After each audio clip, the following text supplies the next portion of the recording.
Uh-oh. Sounds like somebody's got a case of the Mondays. A CEO has been sacrificed, which officially marks the beginning of summer. This is God telling us common poor fucks that we are where we need to be. So I hope you're able to celebrate with your loved ones and appreciate the fact that you have a soul. And listen to some Coldplayed today. My personal favorite song is Yellow. Well, my boss just fired me. I never fire you. What'd you say? I said you can't smoke weed at lunchtime. Ah, you might as well fire me then. People like you. No. They like the carefully curated version of myself that I create for my interactions with other people. Why not just be yourself?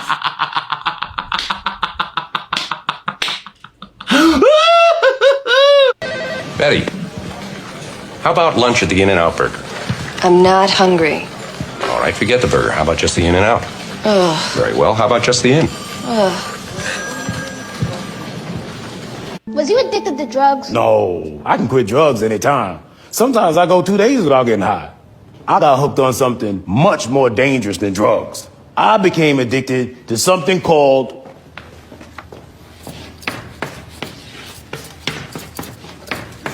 hoes.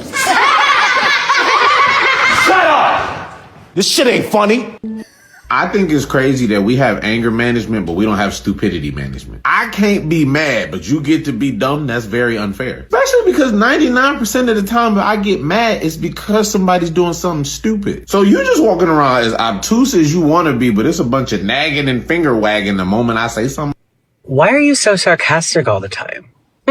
Because punching people in the face is generally frowned upon. Whoa, those murder charges are expensive. I finished a book. I did it. I can't believe I did it. I read a little every day at lunch. I finished a book. I'm telling everyone I know that it only took me 7 months. Technically it was an audio book, but that still fucking counts. I finished a book. I did it. I did it. I finished. I didn't technically read anything. It was an audio book.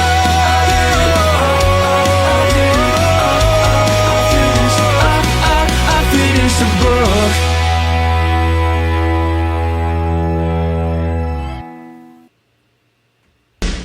Let me ask you something. When you come in on Monday and you're not feeling real well, does anyone ever say to you, sounds like someone has a case of the Mondays? No. No, man. Shit, no, man. I believe you get your ass kicked saying something like that, man.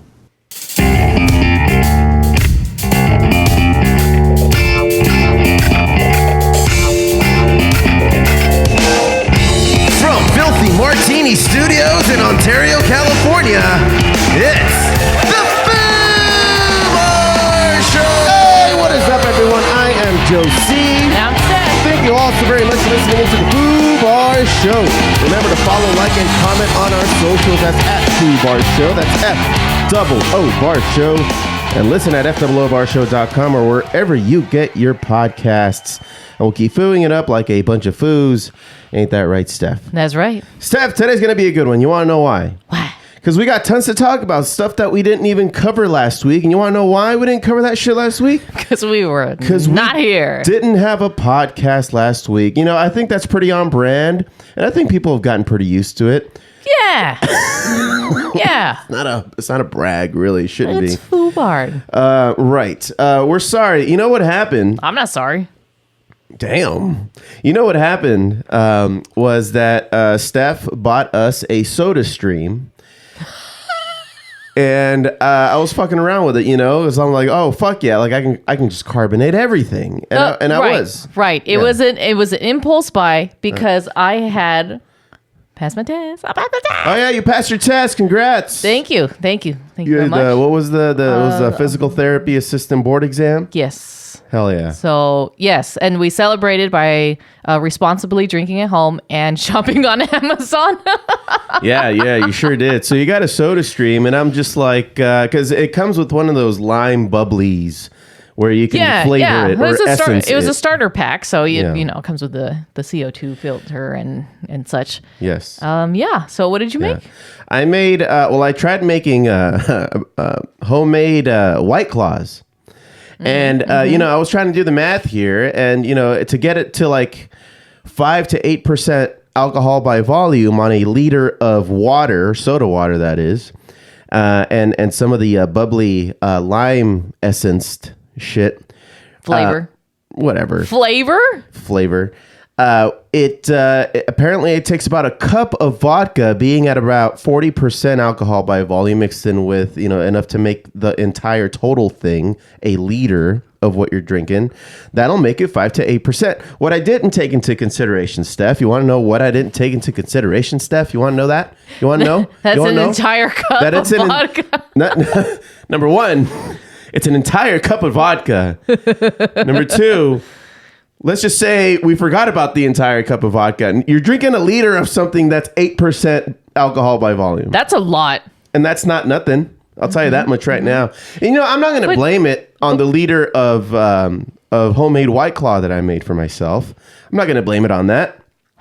I'm going to just blame it on me running out of time and there not being enough hours in the day.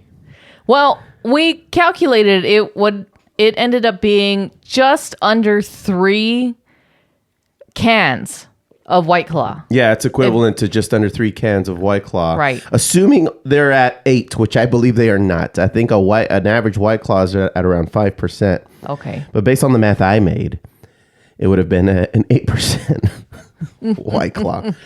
Steph, are you going to ask me what I'm drinking right now? No. What are you drinking? Oh, this thing? What is this? What is that? What is that? It's a Pabst Blue. I didn't know they made this. But I bought several of them. Pabst Blue, and they're not sponsoring this, by the way. Pabst Blue Ribbon makes a high seltzer. This one's a lemon flavor. 10 milligrams of THC cannabis infused non-alcoholic beverage. Oh. It's non-alcoholic. That's non-alcoholic. No, but it has 10 milligrams of THC, and I just got started on it, and I'm not going to lie. I drank one earlier this afternoon. Where did you get that? I got it on Ease. It's an app. It's a weed delivery app. Ease. Yeah, Ease. Like Easy.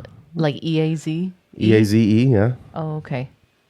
Interesting. Yeah. Interesting. And I bought, they're only $5. So you can get a bunch of these.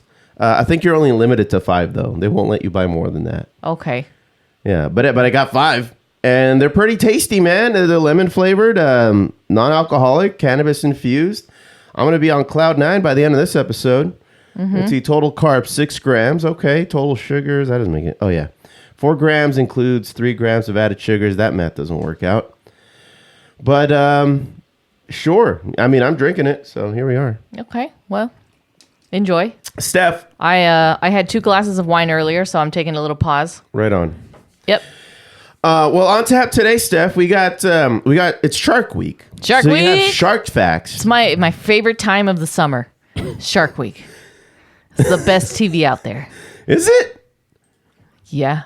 I mean, you're really into it, so I'm not going to talk shit. Everything else is going to be on reruns or, just on-demand stuff. But, Shark Week is like, there's a new episode of something new for this year every day. Yeah.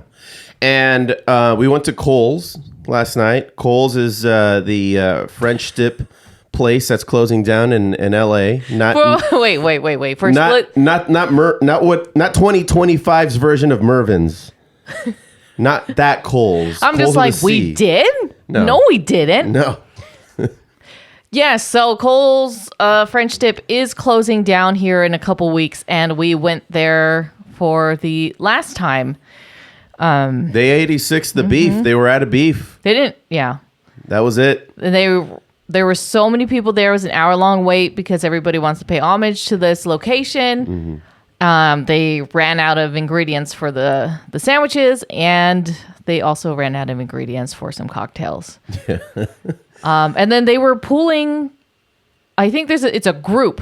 that owns that shop and a couple of other locations. Yeah. And so they were pulling waiters and bartenders, cooks from the other locations to help out in the last couple weeks of this place being open. It's been open since 1908. Yeah.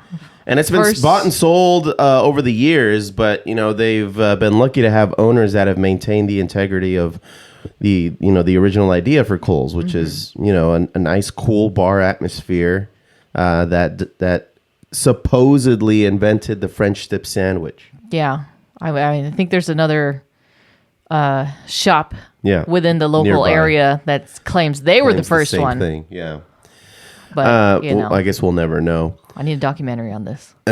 Yeah, there's probably one being made.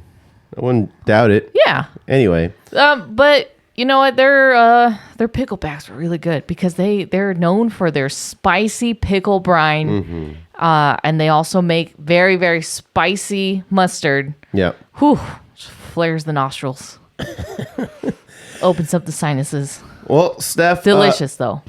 Besides all that, Steph, I know you've probably seen the couple that got Coldplayed. Right? It's been all over the news. I mean, it's only been throughout the weekend that this has been like blown up. It has been day after day, just constant meme after meme. Yeah. And you know what? The internet came together. We all came together as a human race to embrace the misfortune of these two bastards. For those who have been living under a rock, during a concert in Foxborough, Massachusetts, on July 16th, a couple popped up, later identified as Astronomer CEO. Now, he's not an astronomer. The name of the company he's the CEO of is named Astronomer. That caught me off guard. Like, I had to read everybody got caught off guard. guard. He's an astronomer? He's like, no, he's the CEO of a company name. I don't know. It's getting press. So I'm sure the marketing department's loving it. AI company. Okay. Well, his name's Andy Byron, and his chief people officer, which is pretty much the head of HR, Kristen Cabot. They were caught embracing, and then they panicked, and then Chris Martin started joking on stage, saying either they're having an affair or they're very shy. So, they were doing this thing where, like in sporting events where they do the kiss cam. Yeah, kiss cam. And Coldplayed has decided to do crowd work. Go fucking figure. They did a kiss cam on the Jumbotron. And sure enough, they have these two guys, this couple, like embracing as if, they're in a loving relationship. And, they're older. They're in their, I would say they're middle aged folk. Yeah. Maybe a little bit younger than that. And, the thing that everybody's saying, it's not the fact that they shouldn't be cheating on their spouses. The main thing people are saying, which I find hilarious, is if they wouldn't have reacted like that. Oh, yeah. They would have never gotten caught. It would have never become a thing. It would have just been something everybody just glazed over and moved on with their lives. But because they made such an ordeal about being shown on the Jumbotron where she covers up her face, he literally dips down off screen. Yeah.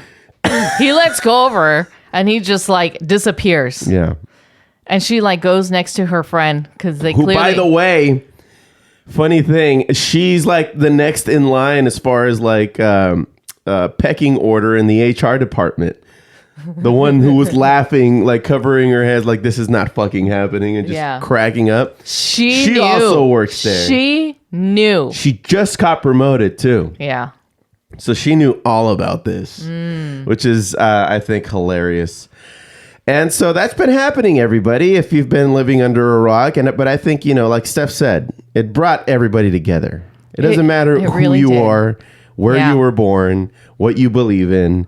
This was fucking hilarious. Yes. For a solid 24 hours. At least. It was meme after meme. And somebody had already put it on a t-shirt. People are getting tattoos. No. People are getting tattoos about this thing.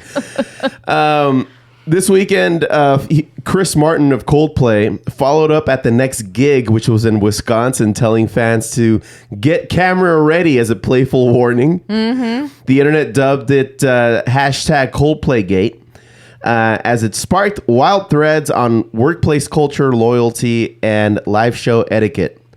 So welcome to the modern scandal in the streaming age. No, Steph. but don't blame the band, okay?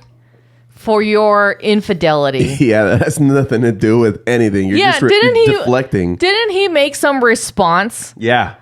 that says, "Oh, I don't know." I feel like my privacy's been violated or some bullshit right? like that. But then he has the audacity to quote Coldplay. Yeah. He puts their lyrics of their Fix You songs. Yes. lyrics. Yeah. Yeah. But, like, no shame. He has since resigned from the job. He's no longer the CEO. Right. Okay. So when something like that happens, because it is personal versus actual work, right? Sure. Well, I mean, sure. Yeah. What, like, he has to resign because of the publicity, because he's not loyal to his family. Like, what is the main reason why he would have to resign? I just want to know. I'm trying to tell you. I think from I guess a legal perspective or some kind of policy perspective is he's breaking policy. Okay. They're not supposed to be doing this. And you can't date a coworker. Can't date a coworker. It's conflict of interest, especially when you're the CE freaking O. And whereas if somebody found out, who are they going to tell? HR? They're the ones in on it. So the board, I'm sure, pressured him to step down, and now he's no longer that. And I'm sure both of their spouses are going to take him to the cleaners, and it's going to be a whole thing. Yeah. It's just kind of sad, right? Imagine finding that out. Like, if you were the spouse. Oh, yeah. Like, just, you saw an internet meme and it's just like, what the fuck is this? Well, and apparently his spouse is taking petty to another level. Like, I think she changed on Facebook or LinkedIn or both. She had hyphenated their names when they got married, and she just dropped his immediately. Okay. So everybody's like, oh yeah, she's not very happy about any of this. Oh no. Can't imagine she would. She shouldn't be. Yeah. Yeah. But hey, on the bright side, Steph, we got Chuck's Arcade that just opened up at the Brea Mall. Right after the previous week's hype where we started talking about Chuck's Arcade being opened up all throughout the country, back just a few days ago, July 15th, at the Brea Mall, if you're in the Orange County area, or at least, the northern Orange County, southern St. Gabriel Valley area, July 15th is when it opened up the first adults-only craft pizza and cocktail-filled spinoff in California. A lot of people out there are saying, yeah, but we've had Dave & Buster's for decades now. Mm-hmm. But this isn't that, man. It has a mouse or a rat. Yeah. Dave & Buster's doesn't have a rat and making pizzas. Mm-hmm. Or an entire collection of music just for fun. Or these very specific retro games that came out back when Chuck E. Cheese was first debuted. Yeah. With Donkey Kong, Mortal Kombat, Halo tournaments. They're gonna have Halo tournaments, Steph. Damn. At these places. So yeah, I mean, I'm down to go check it out. People are, I don't know, I'm getting mixed reviews from people, especially those that I'm checking out on Reddit. And I think it really just depends on the location. Maybe some locations just didn't put enough love into it. Maybe. That's what I'm hearing. Maybe. And then some locations are going to be smaller than others. I get it. And then I think with those, people are just saying it's just a little freaking arcade in the middle of the mall. It's not a big deal. I mean, we'll just have to go investigate and we'll report back. Yeah. Eventually. Mm-hmm. So let's see. We've got a Geeking Out, Steph, and I got a couple things I want to talk about. But it's Shark Week. It's Shark Week. Did you want to save this for Geeking Out, or did you want to just do this right now? Let's do this right now. Right now. All right. So this is going to be Foo Facts, but it's not Foo Facts. It's Shark Facts. Shark Facts. Shark Trivia. Okay. I'll be asking you some questions to test your shark knowledge. Okay. So this is Shark. Foo Facts. Shark. Foo Facts. I need to time it better. Okay, so go for it. Now, these are questions, or you're just going to give us facts as you go? These will be questions, and you will find out the facts. Okay. As you go through them. As we go, as I get them wrong. Yes. Okay. Okay. What is the largest species of shark? That'd be the whale shark, yes? That is correct. Shark. Shark. You really gonna keep doing that, huh? Gotta switch it up every now and then, Steph. Okay. What type of water do bull sharks frequent? What type of water? Isn't that fresh water? Fresh and salt water. But yes, So they both. are the one of the only species that can go into fresh and salt water. Oh, Bull Shark. shark. Shark. Which shark species is known to leap out of the water? Damn, they leap out of great white? No. It's a mako shark. Oh, like from the paint shop? Shark. Shark.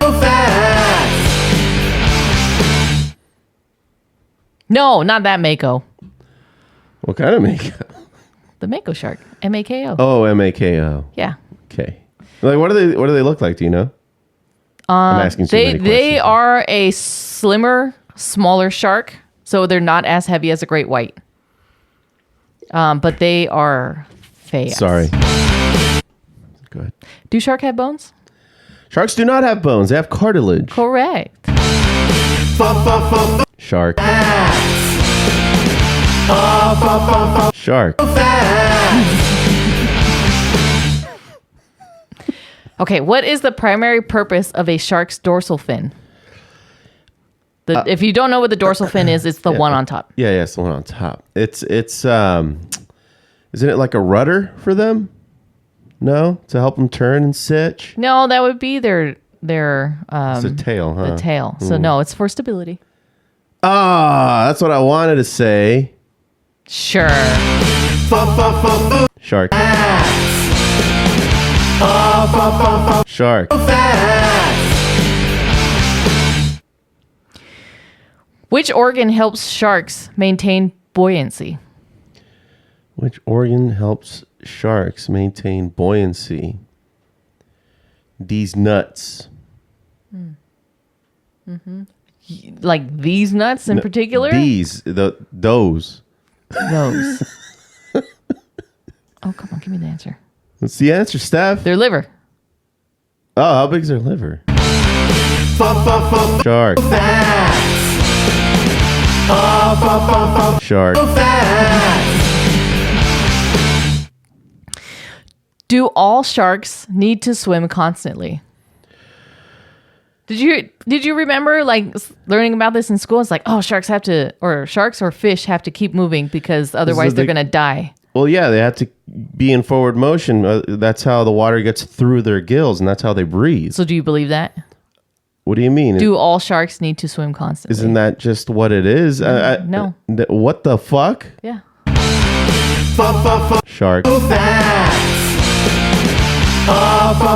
Shark. Some sharks actually sleep on the ocean floor. Like, obviously not like the deep, deep ocean, but like the more of the shallow waters, they'll sleep on the floor. Oh. Yeah. Okay. I've been lied to my entire life. How many of these are we doing? Well, let's just do a couple more. Okay. Am I winning? Let's see. We don't know if I'm winning. You're the only one playing, so I guess you are. Fuck yeah.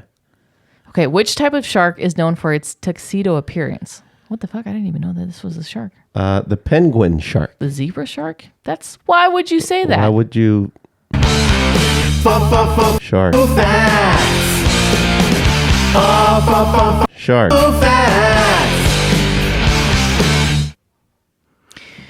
Okay. Last one. What region is the cookie cutter shark named after? What the fuck? Yeah, a cookie cutter shark is a real shark because when it takes a bite out of you, it looks like a cookie. Okay. What region is the cookie cutter shark named after?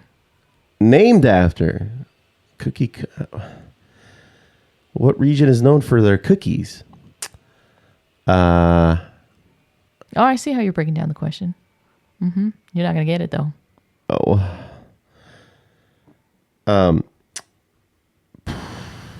Reno, Nevada. What region is the cookie cutter shark named after? What? That doesn't even make sense. It's cookie-like bite. That doesn't make any sense. That doesn't make any sense. That doesn't make any sense. Who wrote this? I don't know. Okay. Do sharks have tongues? That was supposed to be our last grand finale, Steph. Right? Okay, here we go. Which shark can swim the fastest?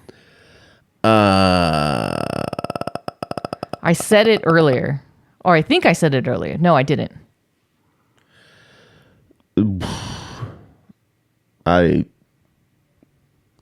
Just name a shark. There's so many. Name a shark. We've already gone through a few sharks already. Street sharks. Street sharks. Short fin mako shark. That was close. Mako shark. They can... Shark. Shark. What were you saying? So yeah, the mako sharks can swim so fast that they can blast their prey up from out of the water, and they can join them as they, propel them. And then swallow. Yep. Cool. Yep. Well, that was another edition of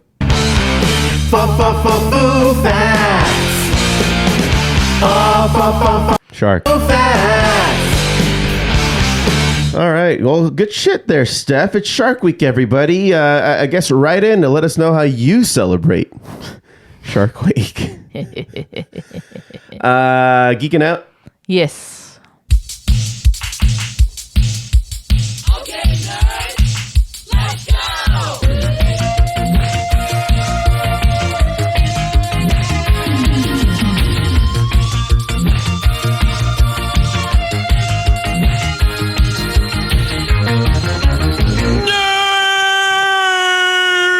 Steph? Yes? Last week, we didn't do a show, but we had just seen Superman, and I think we should at least take a couple minutes here to talk about Superman and what we thought. You know, a lot of people out there have already seen it by now, and, you know, the reviews are in and everything like that. But, I think it lived up to the hype. Yeah, it did. It was very satisfying to see an actually established character. Yeah. And we didn't have to go through another origin story. Everybody knew who he was. And man, Crypto. That's a cute dog. That's a cute dog. I like how James Gunn just drops you into this universe. Kind of like how Star Wars, when that first came out, gave you pretty much like the backstory during the intro, which is exactly how this movie starts. And just gives you enough information to be like, cool, there's already superheroes. Nobody's going to be freaked out when they see one. It's kind of the thing in the world right now. Yeah. And just a few months ago or whatever it said, Superman showed up on the big scene. So he's like a young Superman, which I really, really liked. And so he's still somewhat of a... I guess not very mature Superman. He's very much, I guess, even a little naive. I would say, in some ways. Right, but he's figured out how to use every single one of his powers by now. Yes. Yeah, and already has Lex Luthor as a nemesis.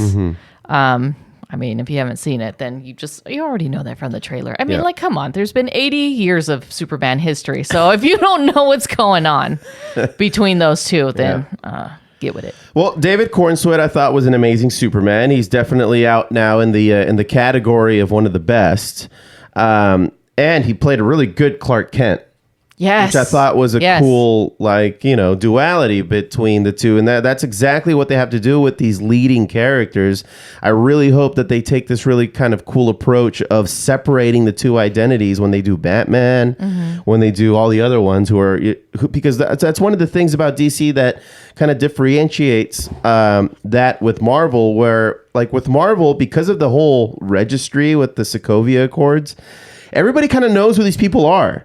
Yeah. They're registered. Yep. Everybody knows their first name and their identity. So it's not like their superhero identity. It's just really a moniker for who they are. But these superheroes on the DC side, they separate themselves from their night job, from their day job too, you know? Like they're two different people, which I think is a really interesting thing that we as an audience can appreciate and watch and see, you know, especially when a good actor does it right. It really does pay off. And we saw that in this movie. Rachel Brosnahan, the best Lois of all time. Yes. Best Lois of all time, hands down. Yep. If you disagree, fucking fight me.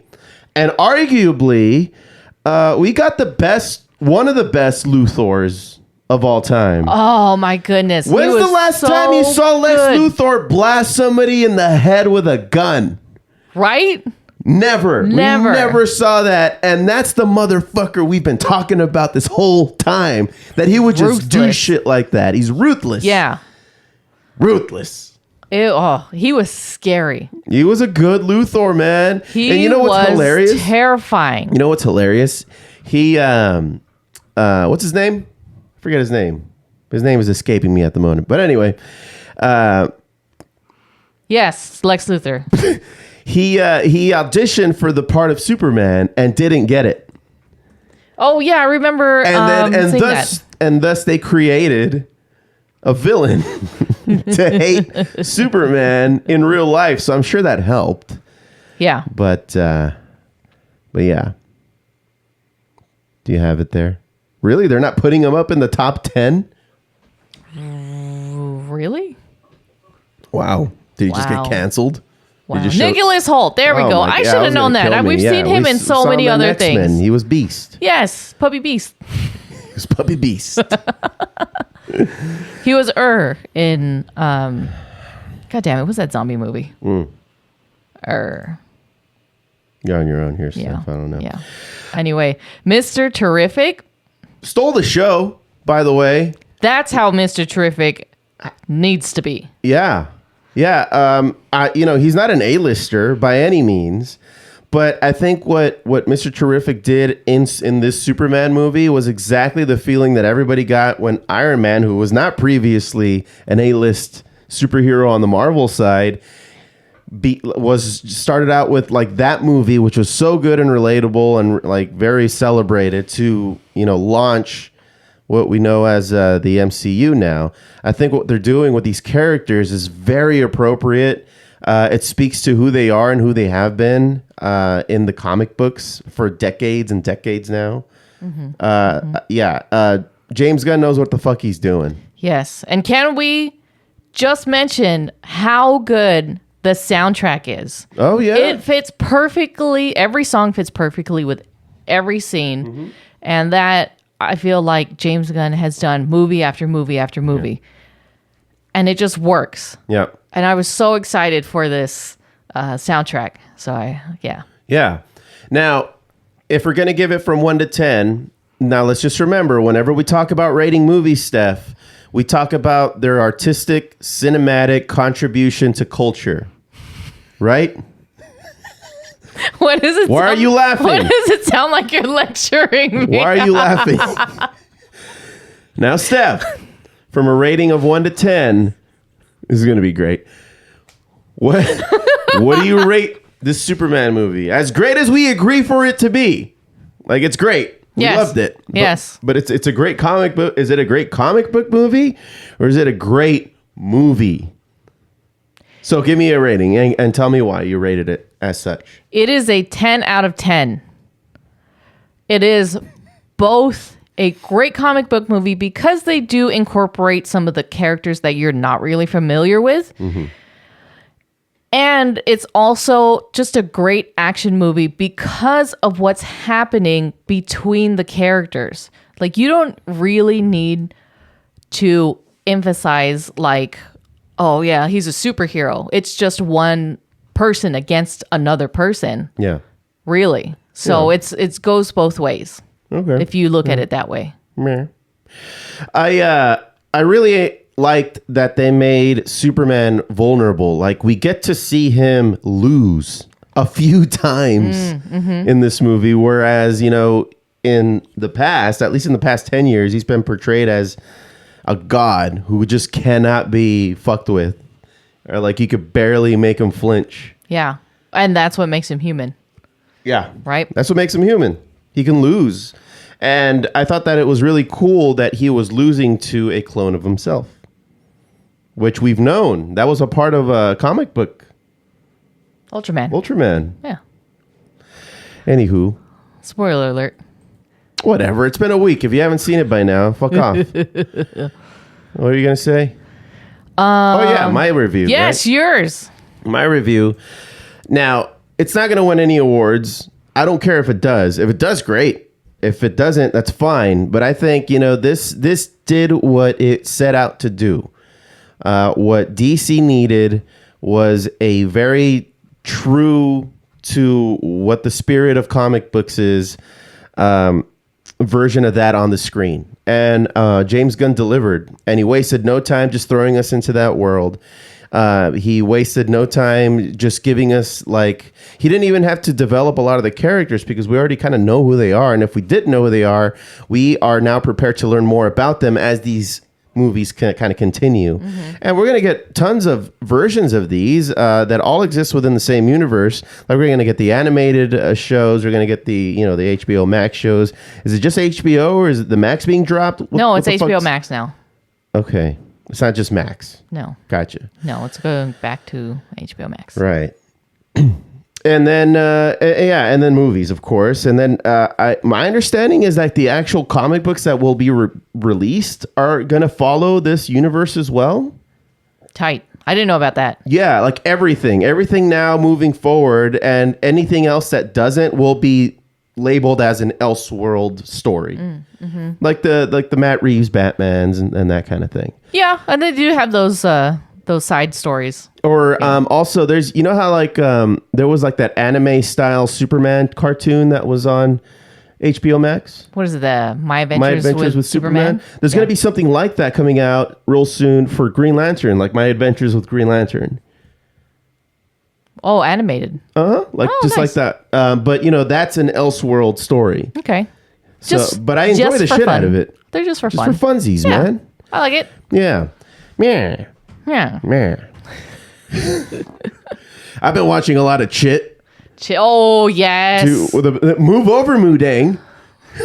Chit's in town now. It's the Chit Show. It's the Chit Show. So if you guys don't know what we're talking about, it's on YouTube. It's a little series. They come out with a reel twice a week, I think. Have been for the last couple of weeks. And it's just pure office comedy. It's great with a guy named Chit. Yes. Salt of the earth weirdo. And with these such short episodes, you can get through them pretty quickly. But not only that, but you get so much character development within this small little show. Right. And, I like it. It's cool. You're going to get phrases such as, do it, lady. Do it, lady. Do it, lady. Yeah. And yeah. Well, back to it then. I'm excited to watch what's the other nerdy ass movie that you just pulled up on your computer right there? Fantastic Four? Yes, we're checking out Fantastic Four on Thursday. That's the day it releases, so we're going to be fortunate enough to see it that evening. Yes. And so you were going to say, you have something up there. You want to talk about that? Yeah, so I'm going to just mention Silver Surfer. So you've seen from the trailers that Silver Surfer is a female lead. Let me just take you with the history of Silver Surfer. Silver Surfer originally appeared as Norrin Rad, who became the Herald of Galactus. So this is the male version who first appeared. Rad became the Herald of Galactus to spare his home planet, Zenla, and his beloved Shala Baal from Galactus's hunger. Endowed with the power cosmic, he became silver-like and rides a cosmic surfboard. The surfer served Galactus for nearly a century, but Galactus had to suppress his herald's memories and soul so that the surfer could guiltlessly guide him to inhabit worlds to consume. Now they changed that to Shala Baal, which in the movie you'll see her portrayed as a female Silver Surfer, Yes. played by Julia Gardner, Mhm. who you might know from Ozark. Yeah. Ruth from Ozark. Mm-hmm. So, I mean, she was already part of the Silver Surfer lore. They just changed it. I don't know why. They might explain it. Maybe because they're working towards this reset, this huge MCU reset. So I don't think they're going to spend a whole lot of time on main characters, or at least on legacy characters that are more widely known. What do you think about that? Because I think it has a lot to do with them pressing the reset button on all of this. Yeah, maybe. I mean, they're just going to give her the power instead of Norrin Rad. But she is... Damn, I just had it. Sheila Ball. She actually is the keeper of the great truth. Oh. Or she's a current... Yeah, that's her other alias, is the keeper of the great truth. So we'll see how that plays. Because if she already has this separate power in the comic books, and then they switch it over to her being Silver Surfer in the movie, I wonder how that is going to go. Yeah, she might be stronger. Maybe. All right. But yeah, chill out. She's already part of the comic book lore, so just relax. Oh, you mean like folks that are saying that this is woke? I don't really think people are saying that anymore. They're just mad because it's not, Norrin Rad. Well, yeah, but that's how they express themselves these days. But is it though? Is it woke? Get over it, dude. You're watching a comic book movie, right? Yeah. All right, just calm down. Or is it woke? Or did you just grow up to be a shitty person? Exactly. You know, if that's what's bothering you, you need to reconsider your life choices. How about look in the mirror there, pal? Yeah. Hey, also, Steph, this weekend we're gonna go to Comic-Con, but we're not gonna go in. Right, because we couldn't get tickets. Because we didn't get tickets. Couldn't get tickets. But we're going to go catch the Batman '89 in concert right outside of Petco Park. Mm-hmm. They have another park in the park there. And there's going to be an orchestra, and it's going to be great. They're going to play, it's a 50-piece orchestra, and they're going to play Danny Elfman's iconic score live while the movie screens under the San Diego sky.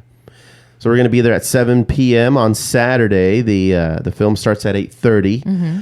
And they're encouraging costumes, and all ages are welcome. It's, they're really, upping the spirit that is the San Diego Comic-Con that's going on just blocks away. Yeah. And there's a lot to do around San Diego during that time. Tons to do. There's the Comic-Con Museum. Bars change into, their themed pop-ups. Yeah, the themed pop-ups. Vendors are out and about. It's just a good time.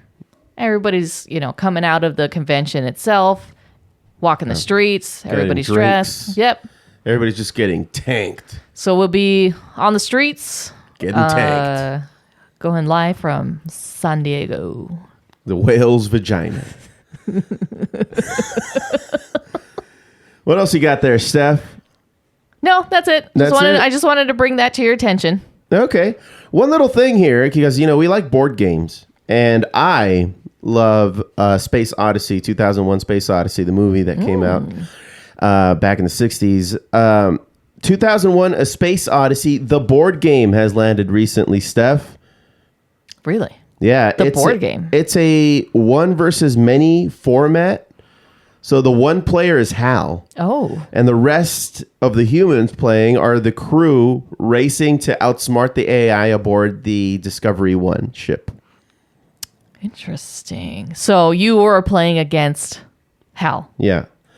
So the games just take like 30 minutes, and Hal really cheats because Hal is cheating. It's perfect for sci-fi fans and friends with questionable trust in their machines. When does this come out? It came out. It's out. Oh. Yeah, it's out. Space Odyssey board game? Yeah. So we should buy that and check it out. It was designed by Phil Walker Harding. He says it nails the sci-fi tension, the paranoia, the dread, the is Hal watching us energy. So that's kind of cool. Yeah, it looks like a board game with board game pieces and such. Board cards. Game Geek. A 2001 Space Odyssey board game. You gonna buy it? How much is it? Does it say? You put it your credit card. It's like $30. $30. Okay. It's not bad. All right. We'll think about it. Yeah. All right. Well, I think that's gonna do it for Geeking Out. What do you think there, Steph? I think that'll do it. All right. Well, let's tie a bow on this with a little. Here's what I would do. Man, see, like, you don't need to know, man. It's like you're born into this world, man. And you got it's like this, man, the dust and the wind, man. Or like the dang old candle in the wind, man. It don't matter, man. It's all the oldies, old time. You know what I think, man? Like them dang I think, therefore you are, man. Well, that's what we tell ourselves, isn't it, Boomhauer?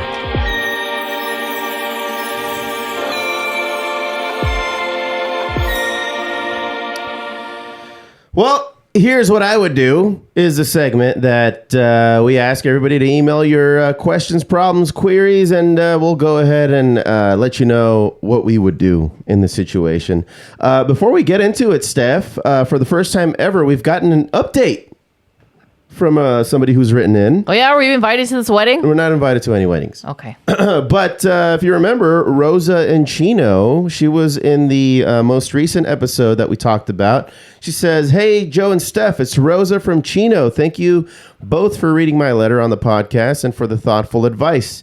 Hearing you say out loud that I need to have an honest conversation with my husband about my feelings really gave me the push I needed." Wait. For those who don't remember, this is the one where Rosa's husband was becoming way more religious. You know, I was just thinking about that the other day. Yeah.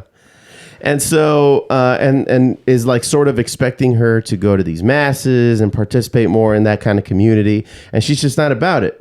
And it's and she also finds it a little weird that all of a sudden he's all religious and is expecting the family to just follow suit. So she had a conversation with him, and she says, "So I did it. I sat him down last weekend and I told him calmly but clearly that while I respect his renewed faith and understand how important it is to him, I don't share the same level of connection to religion. I also told him that I felt pressured lately, like I'm being pulled into something that doesn't quite feel authentic to me. It was a hard conversation. He was quiet for a while and then admitted that he'd been assuming I'd naturally just come around once we started going to church regularly. But to his credit, he really listened. We agreed to find middle ground. He'll keep attending church and I'll join for some events or holidays, but there's no pressure for me to suddenly become something that I'm not. We're even looking into doing couples counseling. Oh, that's good. Just to keep the communication strong as we move forward. It's still a work in progress, but things feel lighter between us now, like we're finally being honest with each other again. Thanks again, Foos. I genuinely appreciate the nudge. Rosa and Chino." Well, check us out, Steph. Look at us. Look at that. Okay. Just going to write in next week. We're getting divorced. No. I couldn't take his bullshit no more. Well, congratulations on having that conversation. I mean, it's better than not knowing. It takes a lot of guts, Rosa, and you did it. Yep. You did it. That's cool. Yeah. We were even afraid to touch that subject for you. But yeah, good shit, man. So anyway, here are the two emails that we got for the week. The first one being the subject is feeling invisible at family events. Hey, Foos, I'm 31, male from Montebello, and I've got something that might sound small, but it's been bugging me more and more. Every time I go to a family gathering, birthday, holiday, whatever, I somehow become the default help. Like, I walk in and 5 minutes later, someone's handing me a trash bag or telling me to start grilling. Meanwhile, my cousins around the same age are sitting back, relaxing, being served plates, and just vibing. No one asks them to do anything. It's always just me. I'm not lazy. I'll always help out when needed, but I feel like I'm not seen as a guest, just a worker. I've even tested it a few times, sat down and waited to see if anybody else would step up, and nope. Is there a tactful way to set boundaries at family events without sounding ungrateful or dramatic? Or is this just something I have to suck up as my role in the family? Damn. David in Montebello. Damn, David. That sucks. You were adopted, huh? Well, wait, are these parties happening at your house? No, it doesn't seem that way since it's all at like a location. Like maybe an aunt's or uncle's location. Because it's with him and his cousins. Oh. Well, then you know what? You need to start showing up later. Yeah. you're probably the first one showing up, aren't you? Mm-hmm. The first one always has to help. That's kind of the rule. And that's why Mexicans are always late to everything. I'm assuming you're Mexican, David. Because this sounds like a Mexican situation. Where, like, if you're there, and I hated this. Every year, I had an aunt who had a New Year's party every year out in LA. And my dad always insisted that we be the first ones there to help because there's a lot going on. She invites like 200 people to this like New Year's event. There's a priest, you know, he blesses the new year on its way. Mm-hmm. So it was a whole Mexican Catholic thing. And yeah, man, like we were always there and I was always stuck doing some bullshit like putting the tarp up or something. It was so annoying. Yeah. So very, very annoying. And that's just how I think a lot of families also just function. Like if you're there, if you're going to show up, if you're going to be stupid enough to show up early to an event where potentially the host isn't even ready yet, they're going to give you shit to do. And they should give you shit to do. Yeah, they should. Yeah. I remember going to those parties and then we would show up like right before midnight on New Year's just so that we can get the final blessing and not have to do anything. From the priest. Right. Yeah. Yeah. And then, you know. So, Steph, that's assuming that is even happening. I mean, if it's like, yeah, I still show up like after everyone else and they're still giving me like a mop or telling me to go outside and grill, that's still a little fucked up. So I wonder, are you adopted? Does he have to be adopted to do that? No, it's just, well, you just killed the funny. Yeah. Tell him you don't want to do it anymore. No, get somebody else. Yeah, it's actually pretty reasonable there, David in Montebello. I don't know. Have you tried that? What I would do is show up late, but then I have a habit of showing up late because I'm always on Filipino time. Sure. So if the party says that they're going to start at 3, I'm showing up at 6. Mm-hmm. Yep. Still plenty of food. People are nice and relaxed after a couple of drinks. Mm-hmm. And then, you know, I mosey on over and, you know, get the plate of food. Yeah. Say hi to everybody. Sure. Yep. Everybody's already there. Yeah, exactly. Everything's set. Right. Yeah, I mean, I guess you could have given us more information there, David, like other things that you may have tried. If all you did was sit down and wait to see if anybody else would step up, that's without communicating anything, that's kind of on you, dude. Just you know who these people are already. Why would you expect them to do something that is completely out of character? Is the real question, can you help me tell my family that I don't want to do this? Because then just say that. Okay, so let's just pretend that's what he's asking us, because that's not what he put on here. What he put was, is there a tactful way, well, I guess it is, to set boundaries. I guess the boundary is to fucking tell them at events without sounding ungrateful or dramatic, or is it just something that I have to suck up as my role in the family? You shouldn't suck up and take that as your role in the family. Right. That's for show. And not only that, but it's just like, you make it sound like such a bad thing. Like, oh, great, I have to cook for everybody now. And I get it. It is tiring. Yeah. But if you're already going into the mindset like, great, I'm going to have to cook for these people, and then you're already going to have a negative time with that. Mm-hmm. But instead, if you think about it's like, this is my time to bond with my family, and here's like, let me show you how I can contribute. Yeah. Do they look up to you because you cook well? Is that what's going on here? Yeah. Or are you just a fucking ingrate? And like, what are we cooking here? Are we cooking some carne asada? Are we cooking burgers, dogs? We got some shrimp. All of the above, perhaps? Yeah. Yeah. I don't know. You're probably a good cook. Yeah. I don't know, man. I guess figure all that other stuff out. But if you suck at cooking or you're just mediocre and anybody else can do what you do, and you know this. But if he sucked at cooking, they wouldn't keep asking him. I guess you're right. What are you gonna do? We don't have enough information, David. Right back. Mm-hmm. Or do what you think you should be doing. That's not passive aggressive, and communicate. Why don't you just tell me? Oh, here's what I would do. I don't feel like cooking this time. Can somebody else do it? And then I'll get the next one. I don't want to drink tonight. I can't drink tonight. I have work in the morning. I have to cook for my family. That's what you sound like. That's what it sounds like. Jesus Christ.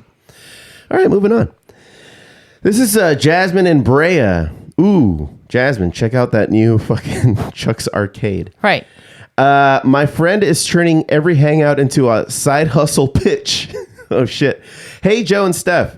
Big fan of the show. Listening out of Brea. You always keep it real, so I figured I'd write in about something that's starting to drive me a little nuts.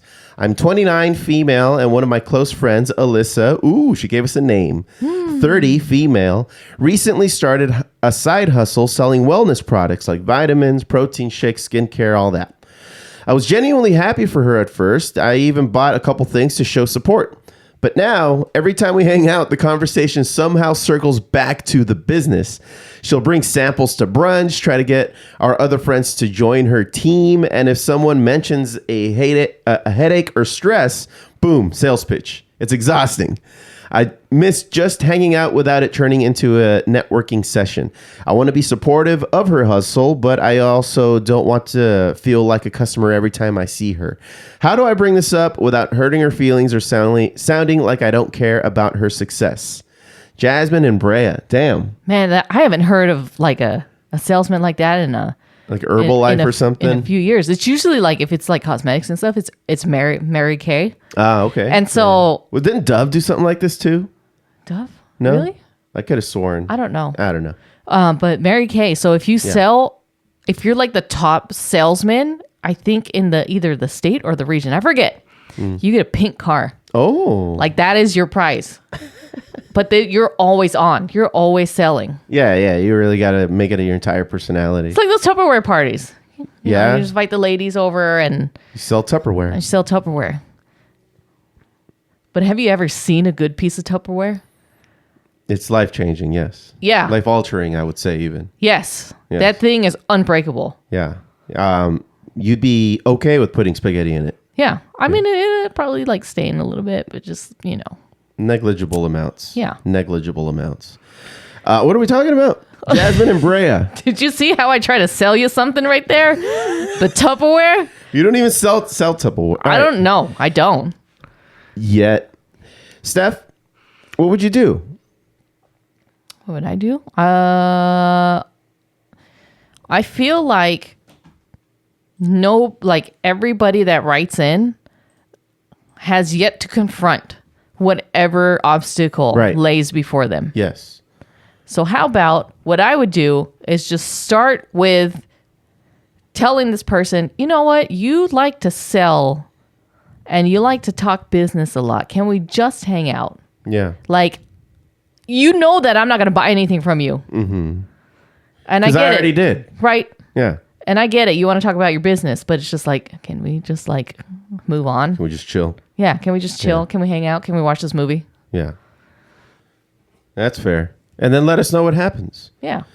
So are we telling our audience to do what they think they should do and then capture their reactions and then write in? You know what? Do what you want. I mean, just make a respectable, safe decision. like emailing the bar show, the Foo Bar Show. The Foo Bar Show, yeah. Yes. Yeah. You can continue to email us. It's okay. How about that? Just email us. We'll tell you what we would do in that situation. And that's what Steph would do. Man, see, like, you don't even know, man. It's like you're born into this world, man. And you got it's like this, man, the dust and the wind, man. Or like the dang old candle in the wind, man. It don't matter, man. It's all the oldies, old time. You know what I think, man? Like them dang old, I think, therefore you are, man. Well, that's what we tell ourselves, isn't it, Boomhauer?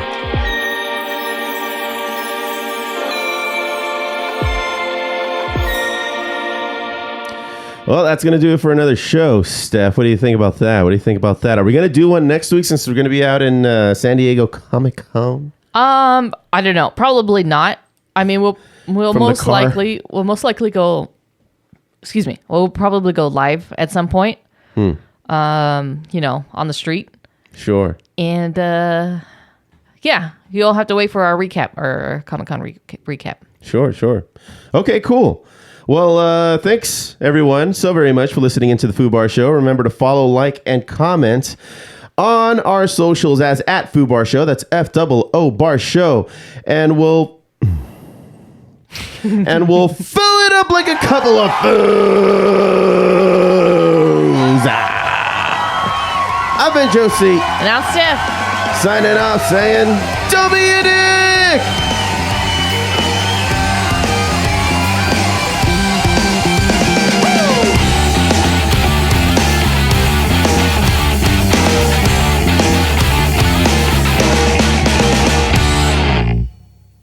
Fuck, man. Thank you, guys. I saw this video of a lady pushing a robot, and good. Fuck these fools. You know, all the comments are just saying, like, oh, you shouldn't push a robot, you know, you can't abuse a robot. Like, no, you can abuse a robot. That's the only thing left we have as humans, is we can abuse robots. You know, I'm sick of these tin jockeys. Just push them, whatever. It's like, oh, you can do parkour, one of the lamest things for a human being to do. You can do that. Real cool, you clanker. There's only 4 robots that I respect. That's my Nintendo Switch, the maid from the Jetsons, Mecha Godzilla, and my trash can that has a sensor on it and the lid opens on its own.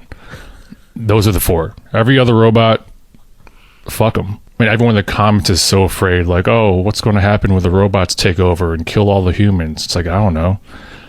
I won't have to do my taxes or figure out what to eat for lunch every day. That'll be nice. And then what? The world is just full of robots? It's like, all right, have fun just beeping and booping at each other, you oil jockeys.